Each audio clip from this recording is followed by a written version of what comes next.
നമസ്കാരം. മാർക്കറ്റ് വാച്ചിലേക്ക് വീണ്ടും സ്വാഗതം. ഇന്ത്യൻ ഓഹരി വിപണിയിൽ ശ്രദ്ധേയമായ ഒരു തിരിച്ചുവരവ് കഴിഞ്ഞ ദിവസങ്ങളിൽ കണ്ടു.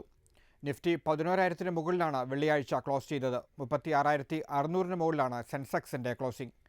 അതുപോലെ ഹെഡ്ജ് എഗ്രിയസിൻ്റെ ചീഫ് എക്സിക്യൂട്ടീവ് ഓഫീസറായ എൻ ഭുവനേന്ദ്രനാണ് പോയ വാരം വിപണിയെ വിലയിരുത്തുവാനായി മാർക്കറ്റ് വാച്ചിൽ ചേരുന്നത്. നമസ്കാരം ഭുവനേന്ദ്രൻ, മാർക്കറ്റ് വാച്ചിലേക്ക് സ്വാഗതം. ഒരു കുതിപ്പ് കഴിഞ്ഞ ദിവസങ്ങളിൽ വിപണിയിൽ കണ്ടു, ചെറിയ സെൽ ഓഫ് അവസാന ദിവസങ്ങളിൽ കണ്ടുവെങ്കിൽ പോലും എങ്ങനെയാണ് പോയ വാരം വിപണിയെ താങ്കൾ വിലയിരുത്തുക? പ്രത്യേകിച്ചും 11,000-ന് മുകളിലേക്ക് നിഫ്റ്റി എത്തിയിരിക്കുന്നു. ഈ വീക്ക് ഒരു പോസിറ്റീവ് നോട്ടിലാണ് മാർക്കറ്റ് ട്രേഡിംഗ് നടന്നത്. ഇതൊരു മേജർ റീസൺ ബോർഡർ ടെൻഷൻ ഒരു പരിധിവരെ കുറഞ്ഞു വരുന്നു എന്നുള്ള ആ ഒരു ന്യൂസ് തന്നെയാണ് മാർക്കറ്റ് ഒരു റിക്കവറിയുടെ ഒരു പ്രധാന റീസൺ അത് തന്നെയാണ്. ട്യൂസ്ഡേ മാർക്കറ്റ് 10,817 വരെ കറക്റ്റ് ചെയ്തിരുന്നു. അതിനുശേഷം തേഴ്സ്ഡേയോട് കൂടി അഗൈൻ 11,089 വരെ റൈഡ് ചെയ്യുന്നു. കണ്ടിന്യൂസ് 2 ദിവസം മാർക്കറ്റ് ഒരു കണ്ടിന്യൂസ് റൈഡ് തന്നെയായിരുന്നു. മാർക്കറ്റ് അതിനുശേഷം ഫ്രൈഡേ വീണ്ടും ഒരു കൺസോൾട്ടേഷൻ ഫേസിലേക്ക് മാർക്കറ്റ് മൂവ് ചെയ്തു. ഈ ഒരു റൈഡിൻ്റെ ഒരു പ്രധാന റീസൺ ഈ എയർ സ്ട്രൈക്ക് തന്നെയാണ്. അതിനൊരു പൊളിറ്റിക്കൽ ഇംപ്ലിക്കേഷൻസ് ഉണ്ട്.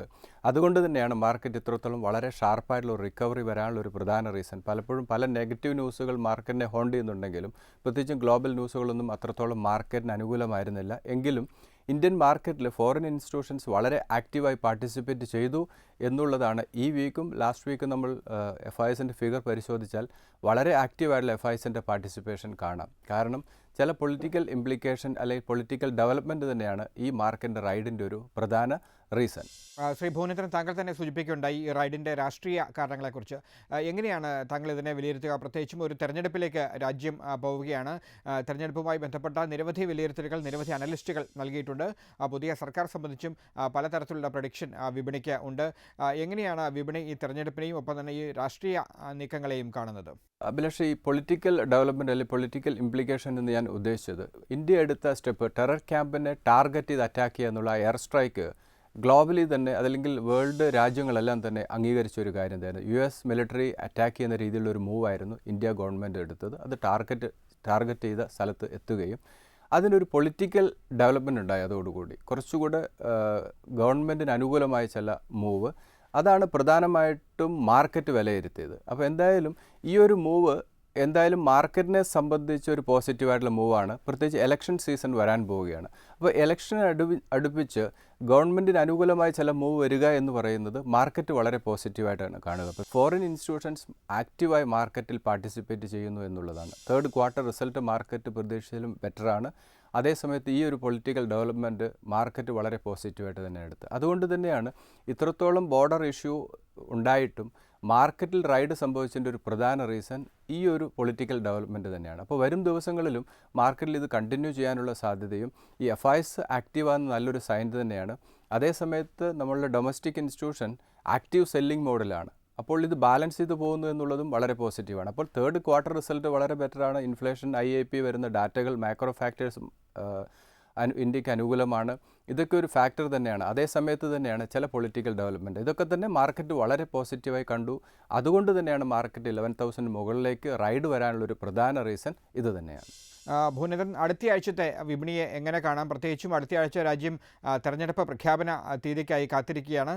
തിങ്കളാഴ്ചയോ ചൊവ്വാഴ്ചയോ തെരഞ്ഞെടുപ്പ് തീയതി അറിയാനാകും എന്നാണ് പ്രതീക്ഷിക്കുന്നത്. അങ്ങനെ വന്നാൽ സ്വാഭാവികമായിട്ടും പൂർണ്ണമായും ഒരു തെരഞ്ഞെടുപ്പ് മൂഡിലേക്ക് വിപണി കൂടി മാറുന്ന ഒരു സാഹചര്യം ഉണ്ടാകുമോ? എങ്ങനെയാണ് നെക്സ്റ്റ് വീക്ക് വിപണി? നെക്സ്റ്റ് വീക്ക് മാർക്കറ്റിനെ സംബന്ധിച്ച് ക്രൂഷ്യൽ വീക്ക് തന്നെയാണ്. ഇലക്ഷൻ ഡേറ്റ് അനൗൺസ് ചെയ്യുന്നു. അതിനുശേഷം വരാവുന്ന അലയൻസുകൾ അത് മാർക്കറ്റിനെ ഇൻഫ്ലുവൻസ് ചെയ്യുന്ന ചില ഫാക്ടേഴ്സാണ്. അപ്പോൾ അലയൻസ് എത്രത്തോളം ശക്തമാകുന്ന ഓരോ പാർട്ടികളുടെ അലയൻസിനനുസരിച്ച് മാർക്കറ്റിലൊരു മൂവ് നമുക്ക് പ്രതീക്ഷിക്കാം. അതുപോലെ തന്നെ ഇന്ത്യയെ സംബന്ധിച്ച് ഇൻഫ്ലേഷൻ ഫിഗർ പുറത്തു വരുന്നു. അതുപോലെ IIP, ഈ 2 ഫിഗർ മാർക്കറ്റിനെ ഇൻഫ്ലുവൻസ് ചെയ്യുന്ന 2 ഡാറ്റകളാണ്. അത് വളരെ ക്ലോസ് ആയിട്ട് വാച്ച് ചെയ്യണം. അതുപോലെ UK ബ്രെക്സിറ്റിൻ്റെ പാർലമെൻറ്റിൽ വോട്ടിംഗ് വരുന്നു. അത് ഗ്ലോബലി വരാവുന്നൊരു ന്യൂസാണ്. അത് മാർക്കറ്റിനെ ഇൻഫ്ലുവൻസ് ചെയ്യും. അതിൽ UK GDP, അതിൽ ബാങ്ക് ഓഫ് ജപ്പാൻ്റെ പോളിസി സ്റ്റേറ്റ്മെൻറ്റ് വരുന്നു. ഇത് തീർച്ചയായിട്ടും ഇതൊക്കെ തന്നെ മാർക്കറ്റിനെ ഇൻഫ്ലുവൻസ് ചെയ്യുന്ന ചില ന്യൂസുകളാണ്. പ്രത്യേകിച്ചും എലക്ഷൻ ഡേറ്റ് ആണ് നമ്മളെ സംബന്ധിച്ച്. എലക്ഷൻ ഡേറ്റ് അനൗൺസ് ചെയ്യുന്നു. അതോടൊപ്പം തന്നെ നമ്മളുടെ ഇൻഫ്ലേഷൻ അതുപോലെ IIP, ഈ 2 ഫിഗർ പുറത്തു വരുന്നു. ഒരു പൊളിറ്റിക്കൽ ന്യൂസ്, 2 ഇക്കണോമിക് ന്യൂസ്, ഈ 2 ന്യൂസുകളും മാർക്കറ്റിനെ ഇൻഫ്ലുവൻസ് ചെയ്യുന്നതാണ്. അതുകൊണ്ട് ഇൻവെസ്റ്റേഴ്സ് ഈ 2 ഡാറ്റകളും വളരെ ക്ലോസ് ആയിട്ട് വാച്ച് ചെയ്യണം. അതുപോലെ ബ്രെക്സിറ്റ്, ഗ്ലോബലി വരാവുന്ന UK റിലേറ്റഡ് ആയിട്ടുള്ള ന്യൂസുകൾ, ഇതെല്ലാം തന്നെ വളരെ ക്ലോസ് ആയിട്ട് വാച്ച് ചെയ്യണം. എന്തായാലും മാർക്കറ്റ് മൊമെൻറ്റം ഇപ്പോഴത്തെ രീതിയിൽ പോസിറ്റീവാണ്. എന്നാൽ നെക്സ്റ്റ് വീക്ക് വരാനിരിക്കുന്ന ഈ ഡാറ്റകളൊക്കെ തന്നെ ഇൻവെസ്റ്റേഴ്സ് വളരെ ക്ലോസ് ആയിട്ട് വാച്ച് വാച്ച് ചെയ്യണം. മാർക്കറ്റ് വാച്ചിൽ ഈ ആഴ്ച ലഭിച്ച കത്തുകളിലേക്ക് പോകാം. ശ്രീ സുധീർ വാസുദേവൻ്റെ കത്താണ് ഏറ്റവും ആദ്യം പരിശോധിക്കുന്നത്. അദ്ദേഹത്തിൻ്റെ പോർട്ട്ഫോളിയോ നൽകിയിട്ടുണ്ട്. അദ്ദേഹത്തിൻ്റെ കൈവശമുള്ള സ്റ്റോക്കുകൾ Voltas, hero motor corporation, UPL, Canara bank, IGL, call India, Oberoi reality, Titan തുടങ്ങിയ സ്റ്റോക്കുകളാണ്. പക്ഷേ വളരെ നാളുകൾക്ക് ശേഷമാണ് കുറച്ച് മോശം സ്റ്റോക്കുകൾ നമ്മൾ ഡിസ്കസ് ചെയ്യും. മോശം സ്റ്റോക്ക് എന്ന് പറയാൻ പറ്റില്ല. ഇപ്പോഴത്തെ രീതിയിൽ അതിൻ്റെ പെർഫോമൻസ് വളരെ മോശമാണ്. കമ്പനിയുടെ പെർഫോമൻസ് മോശമാണ്. ഇതിൽ ആദ്യമായിട്ട് JP അസോസിയേറ്റ്സ് റീറ്റെയിൽ ഇൻവെസ്റ്റേഴ്സ് വളരെയധികം ഹോൾഡ് ചെയ്യുന്ന ഒരു സ്റ്റോക്കാണ്. ഈ സ്റ്റോക്ക് ഇപ്പോഴും ₹6 റേഞ്ചിലാണ് ട്രേഡ് ചെയ്യുന്നത്. പലപ്പോഴും നമ്മൾ ചില ദിവസങ്ങളിൽ ഇങ്ങനെ ഒരു പോയിന്റുകൾ ഡിസ്കസ് ചെയ്യാറുണ്ട്. ഈ സ്റ്റോക്കിനെ സംബന്ധിച്ച് ഇപ്പോഴത്തെ മാർക്കറ്റ് റിലേറ്റഡ് ആയിട്ടുള്ള ന്യൂസുകൾ ഇതൊന്നും അത്രത്തോളം ഇൻഫ്ലുവൻസ് ചെയ്യുന്ന സ്റ്റോക്കുകളല്ല. പലപ്പോഴും നമ്മൾക്കറിയാം ഇപ്പോഴത്തെ മാർക്കറ്റ് റൈഡ് ഒരു ട്രേഡേഴ്സ് മാർക്കറ്റാണ്. അതാണ് ഫ്രണ്ട് റൺ സ്റ്റോക്കിലേക്ക് കൂടുതൽ ഫോക്കസ് പോയി ഓരോ റൈഡ് സംഭവിക്കുകയാണ്. ഇപ്പോൾ റീസെൻ്റായിട്ട് നമുക്കറിയാം കഴിഞ്ഞ ലാസ്റ്റ് 2 വീക്സ് ആയിട്ട് മിഡ് ക്യാപ്പിലും സ്മോൾ ക്യാപ്പിലും ഏകദേശം 12 to 13% റൈഡ് സംഭവിച്ചു. വളരെ ഷാർപ്പായുള്ള റൈഡ് സംഭവിച്ചു. അതിൽ ഫ്രണ്ട് റൺ സ്റ്റോക്കിലൊക്കെ തന്നെ റൈഡ് സംഭവിച്ചു. കറക്ഷൻ മോഡിലേക്ക് പോകുന്നു, വീണ്ടും മാർക്കറ്റിൽ റിക്കവറി സംഭവിക്കുന്നു, വീണ്ടും കറക്ഷൻ സംഭവിക്കുന്നു. ഹൈലി വോളറ്റൈലാണ് മാർക്കറ്റ്. ഇപ്പോൾ പ്രത്യേകിച്ചും ഫ്രണ്ട് റൺ സ്റ്റോക്കിലാണ് കൂടുതൽ വോളറ്റിലിറ്റി ക്രിയേറ്റ് ചെയ്യുന്നത്. അപ്പോൾ അങ്ങനെയുള്ള സ്റ്റോക്കിലേക്ക് പലപ്പോഴും ഇൻവെസ്റ്റേഴ്സ് ഫോക്കസ് ചെയ്യുമ്പോൾ ഇതിൻ്റെ അഡ്വാൻറ്റേജ് ഓരോ കറക്ഷനും നമ്മൾ ബൈയിങ് സൈഡിൽ വരികയും റിലീഫ് റാലിയിൽ എക്സിറ്റ് ചെയ്യുന്ന സ്ട്രാറ്റജി ആയിരിക്കും നല്ലത്. ഇതിൽ ഇദ്ദേഹത്തിൻ്റെ സ്റ്റോക്കുകളെല്ലാം തന്നെ വളരെ മോശം പെർഫോമൻസ് ആണ്. ഇതിൽ JP അസോസിയേറ്റ്സ് ഒരു റിസ്ക് എടുക്കാൻ പറ്റുന്ന നിക്ഷേപരെ സംബന്ധിച്ച് ഈ JPയെ സംബന്ധിച്ച് ഹ്യൂജ് ഡെറ്റ് റീസ്ട്രക്ചറിങ് നടക്കുന്നു എന്ന് അത്രത്തോളം അതിൻ്റെ റിസൾട്ട് മാർക്കറ്റിൽ വരുന്നില്ല എന്നുള്ളതാണ്. ഇപ്പോഴും ₹6 റേഞ്ചിലാണ് സ്റ്റോക്ക് ട്രേഡിംഗ് നടക്കുന്നത്. അപ്പോൾ ഇപ്പോഴത്തെ രീതിയിൽ ഒരു ബെറ്റ് എന്നുള്ള രീതി അല്ലെങ്കിൽ ഒരു റിസ്ക് എടുക്കാൻ പറ്റുന്ന നിക്ഷേപരെ സംബന്ധിച്ച് ഈ സ്റ്റോക്കിന് ഡൗൺ സൈഡ് റിസ്ക് ഇല്ല എന്നുള്ളതാണ്. ഇതിനു മുമ്പ് നമുക്കറിയാം ₹6 നിന്ന് ഈ സ്റ്റോക്ക് ₹25 വരെ റൈഡ് വന്നതാണ്. അപ്പോൾ ഈ ഇയർലി ഹൈ തന്നെ 22 ആണ്. അപ്പോൾ എഗെയിൻ മാർക്കറ്റ് മൊമെൻറ്റം പോസിറ്റീവായി വരികയാണെങ്കിൽ അടുത്തൊരു വർഷത്തിനുള്ളിൽ എഗെയിൻ ഒരു റൈഡിനുള്ള പോസിബിലിറ്റി ഉണ്ട്. ഒരു ₹10 എബോവ് പോകാനുള്ള പോസിബിലിറ്റി ഉണ്ട്. പക്ഷേ ഹൈ റിസ്ക് ആണ്. കാരണം മാനേജ്മെൻറ്റ് റിലേറ്റഡ് ആയിട്ടുള്ള ഇഷ്യൂ, ഡെറ്റ്, ഇതൊക്കെ സ്റ്റോക്കിനെ ഹോൾഡ് ചെയ്യുന്നുണ്ട്. എന്നാൽ ഡൗൺ സൈഡ് റിസ്ക് എന്ന് പറയുന്നത് ₹6 ഉള്ളൂ. അതാണ് ഇതിൻ്റെ അഡ്വാൻറ്റേജ് എന്ന് പറയുന്നത്. അപ്പോൾ റിസ്ക് എടുക്കുന്നവരെ സംബന്ധിച്ച് സ്റ്റോക്ക് ഹോൾഡ് ചെയ്യുക. ഈ സ്റ്റോക്ക് ഹോൾഡ് ചെയ്യുന്നുണ്ട്. ഇതിപ്പോൾ എക്സിറ്റ് ചെയ്ത് മാറേണ്ട ഒരു സാഹചര്യം ഇപ്പോഴത്തെ രീതിയിലില്ല. ₹8 ആണ് ഇമ്മീഡിയറ്റ് വരാവുന്ന ഈ സ്റ്റോക്കിൽ വരാവുന്ന resistance. Then Suzlon same category സ്റ്റോക്കാണ്. എഗെയിൻ 7 റേഞ്ചിലാണ് ഇപ്പോൾ ഈ സ്റ്റോക്ക് ട്രേഡിംഗ് നടക്കുന്നത്. ഈ സ്റ്റോക്ക് ഒരു ₹5 അല്ലെങ്കിൽ ബിലോ 6 മൂവ് ചെയ്യുമ്പോൾ ഈ സ്റ്റോക്ക് ഒന്ന് അക്യുമുലേറ്റ് ചെയ്യുക. കാരണം ഒരിക്കലും ഇതൊരു റിസ്ക് ആണ്. മാർക്കറ്റിൽ റൈഡ് സംഭവിക്കുകയാണെങ്കിൽ മിഡ് ക്യാപ്പിലും സ്മോൾ ക്യാപ്പിലും ഒക്കെ അത് സംഭവിക്കാം. അതിൻ്റെ കൂടെ ചിലപ്പോൾ മോശം സ്റ്റോക്കുകളിൽ ആ റൈഡ് സംഭവിക്കാനുള്ള പോസിബിലിറ്റി ഉണ്ട്. അപ്പോൾ എന്തായാലും ഇദ്ദേഹം ഈ സ്റ്റോക്ക് ബൈ ചെയ്തു. അതുകൊണ്ട് ഈ സ്റ്റോക്ക് ഹോൾഡ് ചെയ്യുന്ന സ്ട്രാറ്റജി തന്നെയായിരിക്കും നല്ലത്. ദെൻ GVK സെയിം കാറ്റഗറിയാണ്. ഇപ്പോഴത്തെ രീതിയിൽ സ്റ്റോക്ക് ഹോൾഡ് ചെയ്യുന്നത് തന്നെയാണ് നല്ലത്. വീണ്ടും ഇപ്പോഴത്തെ ഒരു സാഹചര്യത്തിൽ ഇത് എക്സിറ്റ് ചെയ്ത് നമ്മളൊരു വേറൊരു സ്റ്റോക്ക് ആവറേജ് ചെയ്യുന്നതിൽ കാര്യമില്ല. കാരണം ഇതിൻ്റെ പ്രൈസ് വളരെ ലോവർ വാല്യൂവിലാണ് ട്രേഡിംഗ് നടക്കുന്നത്. അപ്പോൾ ഇനിയത്തെ ഡൗൺ സൈഡ് റിസ്ക് എന്ന് പറയുന്നത് ഈ സ്റ്റോക്കിൽ വളരെ കുറവ് തന്നെയാണ്. ദെൻ ധനലക്ഷ്മി ബാങ്ക് ഇതിനെ സംബന്ധിച്ച് ഈ ലാസ്റ്റ് ക്വാർട്ടർ കുറച്ച് പെർഫോമൻസ് നന്നായി വരുന്നുണ്ട്. ഈ സ്റ്റോക്ക് വാല്യുവേഷൻ ഫെയർ ആണ്. സ്റ്റോക്ക് ഹോൾഡ് ചെയ്യുന്നത് തന്നെയാണ് നല്ലത്. ഒരിക്കലൊരു ബൈ റെക്കമെൻഡേഷൻ JP അസോസിയേറ്റ്സിലോ സുസ്ലോൺ, GVK, ധനലക്ഷ്മിയിൽ നമുക്ക് അഡ്വൈസബിൾ അല്ല. പക്ഷേ ഇദ്ദേഹം ഈ സ്റ്റോക്ക് ഇൻവെസ്റ്റ് ചെയ്ത സാഹചര്യത്തിൽ ഈ സ്റ്റോക്ക് ഹോൾഡ് ചെയ്യുന്നത് തന്നെയാണ് നല്ലത്. കാരണം മാർക്കറ്റിൽ ഒരു റൈഡ് സംഭവിക്കുകയാണെങ്കിൽ ഈ സ്റ്റോക്കുകളൊക്കെ ഇതിൽ പാർട്ടിസിപ്പേറ്റ് ചെയ്യും. ഇത് 6 നിന്നും 10 വരാനുള്ള സാധ്യതയും വളരെ കൂടുതലാണ്. അപ്പോൾ റിസ്ക് എടുത്ത് എഗൈൻ ഈ സ്റ്റോക്ക് ഇൻവെസ്റ്റ് ചെയ്യുക എന്നുള്ളത് തന്നെയാണ് നല്ലത്. ദെൻ ഭാരത് ഇലക്ട്രോണിക്സ് ആണ്. ഇതിൽ ഭാരത് ഇലക്ട്രോണിക്സ് ഫണ്ടമെൻ്റലി വളരെ സൗണ്ടാണ്. റീസെൻ്റായിട്ട് വളരെ ഡീപ്പായിട്ടുള്ള കറക്ഷൻ സംഭവിച്ചു. ഇപ്പോഴത്തെ വാല്യുവേഷൻ ഫെയർ ആണ്. ഇപ്പോൾ ഒരു ഫർദർ ഇൻവെസ്റ്റ്മെൻറ്റ് 87, 89 ലെവലിലാണ് ഇപ്പോൾ ട്രേഡിംഗ് നടക്കുന്നത്. എഗൈൻ ഒരു 82, 83 ലെവലിലേക്ക് സ്റ്റോക്ക് വരികയാണെങ്കിൽ ഷോർട്ട് ടൈം പോയിൻ്റ് ഓഫ് വ്യൂവിൽ ഈ സ്റ്റോക്കിൽ ഫർദർ ഇൻവെസ്റ്റ്മെൻറ്റ് അഡ്വൈസബിൾ ആണ്. മറ്റ് ഇൻവെസ്റ്റേഴ്സിനും ഇപ്പോഴത്തെ സാഹചര്യത്തിൽ ഭാരത് ഇലക്ട്രോണിക്സ് ഒരു ഇൻവെസ്റ്റ്മെൻറ്റ് സ്ട്രാറ്റജിയാണ്. 100-105 ലെവലിലേക്ക് പോകാനുള്ള സാധ്യത വളരെ കൂടുതലാണ്. ബാക്കി സ്റ്റോക്കുകളൊന്നും ഫർദർ ഇൻവെസ്റ്റ്മെൻറ്റ് അഡ്വൈസബിൾ അല്ല. അദ്ദേഹം ഈ സ്റ്റോക്ക് ഹോൾഡ് ചെയ്യുന്നതിനായിരിക്കും നല്ലത്. മാർക്കറ്റ് വാച്ചിൽ ഒരു ഇടവേള. ഒരു കത്ത് കൂടി മാർക്കറ്റ് വാച്ച് പരിശോധിക്കുകയാണ്. ശ്രീ മോഹൻ നായരുടെ മെയിലാണ്. അദ്ദേഹത്തിൻ്റെ കൈവശമുള്ള സ്റ്റോക്കുകൾ JP associates, Suzlon, GVK, Dhanlaxmi bank, Bharat electronics. പക്ഷേ വളരെ മോശം പോർട്ട്ഫോളിയോയിൽ നിന്നും വളരെ നല്ലൊരു പോർട്ട്ഫോളിയോയിലേക്ക് നമ്മൾ ഷിഫ്റ്റ് ചെയ്യുകയാണ്. ഇത് പ്രത്യേകിച്ച് വോൾട്ടാസ് വളരെ നല്ലൊരു സ്റ്റോക്ക് സെലക്ഷനാണ്. Voltas, Hero Motors, UPL, Canara bank, IGL പോലെയുള്ള വളരെ നല്ലൊരു സെലക്ഷൻ തന്നെയാണ് പക്ഷേ ഇതിൻ്റെ എല്ലാം ബൈയിങ് റേറ്റ് കുറച്ച് ഹൈ ആണ്. ഇദ്ദേഹം പേഷ്യൻസോടുകൂടി സ്റ്റോക്ക് ഹോൾഡ് ചെയ്യുക. മറ്റ് ഇൻവെസ്റ്റേഴ്സിനും കൺസിഡർ ചെയ്യാവുന്ന ഒരു സ്റ്റോക്ക് തന്നെയാണ്. വോൾട്ടാസ് നമുക്കറിയാം വളരെയധികം ഫെമിലിയർ ആയിട്ടുള്ള സ്റ്റോക്കാണ്. നല്ല കോർപ്പറേറ്റ് ഗവേണൻസ്, നല്ല പ്രൊഡക്റ്റ് റേഞ്ച്. ഇത് കൺസിഡർ ചെയ്യുമ്പോൾ വോൾട്ടാസ് എഗെയിൻ ഒരു ഇൻവെസ്റ്റ്മെൻറ്റ് ഓപ്പർച്യൂണിറ്റിയാണ്. ഹൈ 664 ആണ്.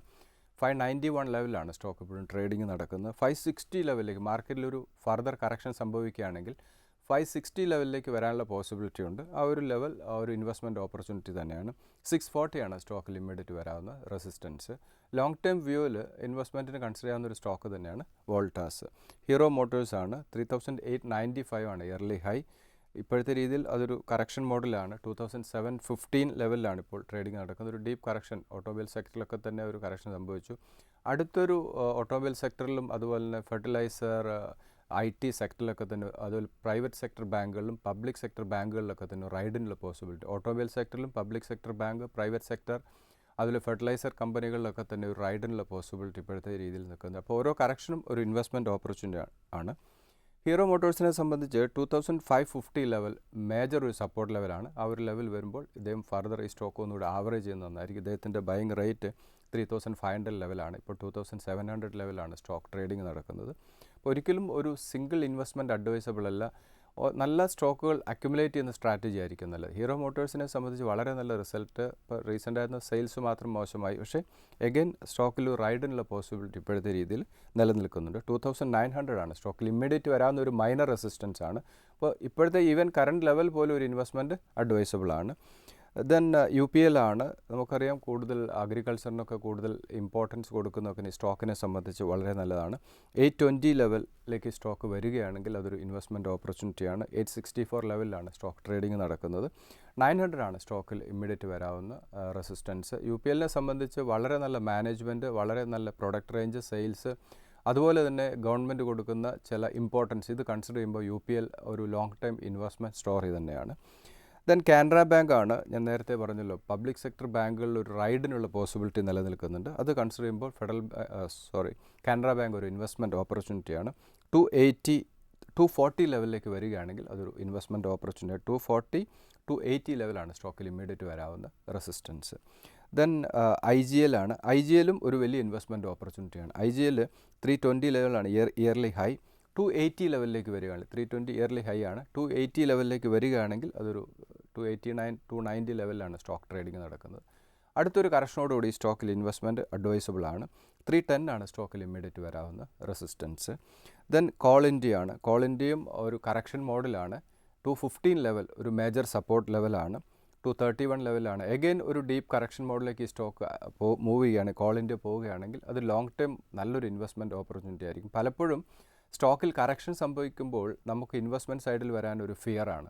അപ്പോൾ ഇനിയിൽ മാർക്കറ്റിൽ സംഭവിക്കുന്ന ഓരോ കറക്ഷനും നമ്മൾ ഹോൾഡ് ചെയ്യുന്ന സ്റ്റോക്ക് ആവറേജ് ചെയ്യാനുള്ളൊരു ഓപ്പർച്യൂണിറ്റിയാണ്. അപ്പോൾ ഒരു സ്റ്റോക്ക് ആവറേജ് ചെയ്യുമ്പോൾ അതിൻ്റെ റിസൾട്ടുകൾ, ഫണ്ടമെൻ്റൽസ്, മാനേജ്മെൻറ്റ് ക്വാളിറ്റിയൊക്കെ നമ്മൾ സ്റ്റഡി ചെയ്യണം. അതല്ലെങ്കിൽ സ്റ്റോക്ക് ഷിഫ്റ്റ് ചെയ്ത് നല്ല സ്റ്റോക്കിലേക്ക് മൂവ് ചെയ്യും. ഇവിടെ നമ്മൾ ഡിസ്കസ് ചെയ്ത വോൾട്ടാസ് ആണ്, ഹീറോ മോട്ടോഴ്സ്, UPL, അതുപോലെ തന്നെ കാനറ ബാങ്ക്, IGL ഒക്കെ തന്നെ ഫണ്ടമെൻ്റലി വളരെ സൗണ്ടാണ്. ഈ സ്റ്റോക്കുകളിലേക്ക് ഓരോ കറക്ഷനും നമുക്ക് ഓരോ ഇൻവെസ്റ്റ്മെൻറ്റ് ഓപ്പർച്യൂണിറ്റിയാണ്. ദെൻ കോൾ ഇന്ത്യ നല്ലൊരു ഇൻവെസ്റ്റ്മെൻറ്റ് ഓപ്പർച്യൂണിറ്റിയാണ്. ദെൻ ഒബ്രോയ് റിയാലിറ്റിയാണ്. ഒരു ഡെറ്റ് ഫ്രീ ആയിട്ടുള്ളൊരു റിയാലിറ്റി കമ്പനിയാണ്. പലപ്പോഴും എനിക്കൊന്നോ 2 വർഷം മുമ്പ് തന്നെ മാർക്കറ്റ് വെച്ച് പലപ്പോഴും റെക്കമെൻഡ് ചെയ്യുന്നത്. റീസെൻ്റായിട്ട് ഈ സ്റ്റോക്ക് നമ്മളൊരു പോർട്ട്ഫോളിയോയിൽ വരാറില്ല.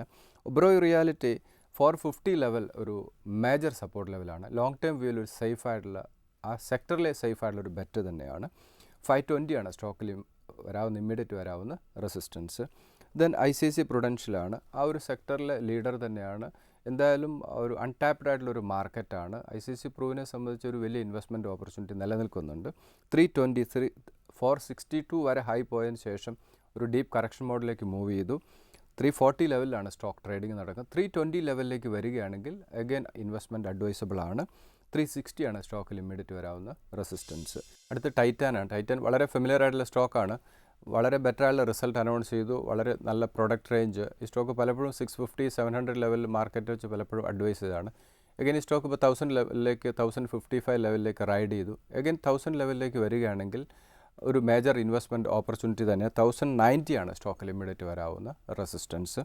ഇദ്ദേഹത്തിൻ്റെ പോർട്ട്ഫോളിയോ എല്ലാം തന്നെ വളരെ നല്ലതാണ്. പലപ്പോഴും സ്റ്റോക്ക് സെലക്ഷനാണ് മോസ്റ്റ് ഇമ്പോർട്ടൻ്റ് എന്ന് പറയുന്നത്. അതോടെ നല്ല സ്റ്റോക്ക് സെലക്ട് ചെയ്യുമ്പോൾ ഓരോ കറക്ഷനും നമ്മൾക്ക് ഓപ്പർച്യൂണിറ്റിയാണ്. അപ്പോൾ വളരെ ക്വാളിറ്റിയുള്ള സ്റ്റോക്കിൽ മാത്രമേ നമ്മൾ ആവറേജ് എന്ന സ്ട്രാറ്റജി അഡ്വൈസബിൾ ആയിട്ടുള്ളൂ. അങ്ങനെ ആവറേജ് ചെയ്യും, റിലീഫ് റാലിയിൽ എക്സിറ്റ് ചെയ്യുക, വീണ്ടും സ്റ്റോക്ക് ആവറേജ് ചെയ്യുക. ഇങ്ങനെ വരുമ്പോൾ നമ്മുടെ ആവറേജ് പ്രൈസ് കുറഞ്ഞു വരും. ഇത് മാത്രമാണ് ഒരു സക്സസ്ഫുൾ ഇൻവെസ്റ്റ്മെൻറ്റ് സ്ട്രാറ്റജി എന്ന് പറയുന്നത്. 2-3 സ്റ്റേജായിട്ട് ഇൻവെസ്റ്റ് ചെയ്യുക, 2-3 സ്റ്റേജായിട്ട് എക്സിറ്റ് ചെയ്യുക. പ്രത്യേകിച്ചും ഈ 2019 എന്ന് പറയുന്ന മാർക്കറ്റ് ഹൈലി വോളട്ടൈലായിരിക്കും. അപ്പോൾ ഈ ഓരോ കറക്ഷനും വലിയ ഇൻവെസ്റ്റ്മെൻറ്റ് ഓപ്പർച്യൂണിറ്റിയാണ് നമ്മുടെ മുന്നിൽ വരുന്നത്. ഈ ഓപ്പർച്യൂണിറ്റി ക്യാപിറ്റലൈസ് ചെയ്യുക എന്നുള്ളതാണ് ഓരോ ഇൻവെസ്റ്ററും. അതിന് കൂടുതലായിട്ട് നോളജ് ആവശ്യമാണ്, പ്രോപ്പറായിട്ടുള്ള അഡ്വൈസ് ആവശ്യമാണ്. അപ്പോൾ നല്ല പ്രോപ്പറായിട്ടുള്ള അഡ്വൈസ് എടുത്ത് മാർക്കറ്റിൽ ആക്റ്റീവായി നിൽക്കുക എന്നുള്ളതാണ് അടുത്തൊരു 6 മന്ത്സിന് എടുക്കാവുന്ന ഒരു സ്ട്രാറ്റജി. മാർക്കറ്റ് വാച്ചിൽ ഒരു ഇടവേള കൂടി. ഭുവനേന്ദ്രൻ, ടെക്നിക്കൽ ചാർട്ട് എന്താണ് പറയുന്നത്? എവിടെയാണ് പ്രധാനപ്പെട്ട സപ്പോർട്ട് ഇപ്പോഴുള്ളത്? ടെക്നിക്കലി മാർക്കറ്റ് ഒരു ക്രൂഷ്യൽ ലെവലിലാണ് ട്രേഡിംഗ് നടക്കുന്നത്. 11,000 അടുത്ത് മാർക്കറ്റ് ട്രേഡിംഗ് നടക്കുന്നു. അതൊരു പോസിറ്റീവായിട്ടുള്ള ഒരു ലെവൽ തന്നെയാണ്. പ്രത്യേകിച്ചും ഈ ഒരു 11,000 മുകളിൽ ട്രേഡ് സ്റ്റെബിലൈസ് ചെയ്യും. ചില പോസിറ്റീവായിട്ടുള്ള നെക്സ്റ്റ് വീക്ക് ചില ഔട്ട്കം വരികയാണെങ്കിൽ 11,400 വരെ പോകാനുള്ള സാധ്യത വളരെ കൂടുതലാണ്. ഇമ്മീഡിയറ്റ് മാർക്കറ്റിൽ വരാവുന്ന ഒരു സപ്പോർട്ട് ലാസ്റ്റ് വീക്ക് വന്ന 10,800 എന്ന് പറയുന്ന മേജറായിട്ടുള്ളൊരു സപ്പോർട്ട് ലെവലാണ്. അപ്പോൾ വരും ദിവസങ്ങളിൽ നേരത്തെ നമ്മളൊരു സെറ്റ് ചെയ്തിരുന്ന ഒരു ലെവൽ എന്ന് പറയുന്നത് 10,550 to 11,000 ആയിരുന്നു. എന്നാൽ കുറച്ച് പോസിറ്റീവായിട്ടുള്ള ചില ഡെവലപ്മെൻറ്റുകൾ ഉണ്ടായി. ആ സാഹചര്യത്തിൽ 10,800 എന്ന് പറയുന്ന മാർക്കറ്റ് ഒരു ബോട്ടം സപ്പോർട്ട് ലെവൽ ഇമ്മീഡിയറ്റ് വരാവുന്ന ഒരു സപ്പോർട്ട് ലെവലായിട്ടും 11,400 എന്ന് പറയുന്ന ഇമ്മീഡിയറ്റ് വരാവുന്ന ഒരു ടാർഗറ്റ് അല്ലെങ്കിൽ റെസിസ്റ്റൻസ് ആയിട്ട് വരാനാണ് സാധ്യത. എന്തായാലും നെക്സ്റ്റ് വീക്ക് വളരെ ക്രൂഷ്യലാണ്. കാരണം പല പൊളിറ്റിക്കലായിട്ടുള്ള ചില ഡെവലപ്മെൻറ്റ്സ്, അതോടൊപ്പം തന്നെ ഈ മാക്രോ ഫാക്ടേഴ്സ്, ഇതൊക്കെ മാർക്കറ്റിനെ ഇൻഫ്ലുവൻസ് ചെയ്യുന്ന കാര്യങ്ങളാണ്. അതോടൊപ്പം തന്നെ ഗ്ലോബലി റിലേറ്റഡ് ആയിട്ടുള്ള ന്യൂസുകളൊക്കെ തന്നെ മാർക്കറ്റിനെ ഇൻഫ്ലുവൻസ് ചെയ്യും. എന്തായാലും ഇപ്പോഴത്തെ സാഹചര്യത്തിൽ മാർക്കറ്റ് മൊമെൻറ്റം വളരെ പോസിറ്റീവാണ്. 11,400ലേക്ക് നിഫ്റ്റി മൂവ് ചെയ്യാനുള്ളൊരു സാധ്യത വളരെ കൂടുതലാണ്. ഒരിക്കലും നെക്സ്റ്റ് വീക്ക് പ്രതീക്ഷിക്കരുത്. എന്തായാലും മാർക്കറ്റ് മൊമെൻറ്റം പോസിറ്റീവാണ്. ഒരു റൈഡിന് ശേഷമുള്ള ഒരു കൺസോൾട്ടേഷൻ ഫേസിലേക്ക് മാർക്കറ്റ് മൂവ് ചെയ്തുകൊണ്ടിരിക്കുകയാണ്. അടുത്തൊരു ലെഗ് എന്ന് പറയുന്നത് 11,400ലേക്ക് മാർക്കറ്റ് മൂവ് ചെയ്യാം. മാർക്കറ്റിൽ ഒരു കറക്ഷൻ സംഭവിച്ചാൽ പോലും 10,800 എന്ന് പറയുന്ന ഒരു ക്രൂഷ്യൽ സപ്പോർട്ട് ലെവലായിട്ട് ഹോൾഡ് ചെയ്യാനാണ് സാധ്യത. വളരെ നന്ദി ഭുവനേന്ദ്രൻ, മാർക്കറ്റ് വാച്ചിലൂടെ ഇത്രയും കാര്യങ്ങൾ വിശദീകരിച്ചതിന്. മാർക്കറ്റ് വാച്ചിൽ ഇനി ബിഗിനേഴ്സ് ഗൈഡാണ്. ഈ വാരത്തിൽ നിക്ഷേപത്തിന് അനുയോജ്യമായ ഒരു പ്രധാനപ്പെട്ട മ്യൂച്വൽ ഫണ്ടും ഓഹരിയും പതുപോലെ ബിഗിനേഴ്സ് ഗൈഡിലൂടെ പരിചയപ്പെടുത്തുന്നു.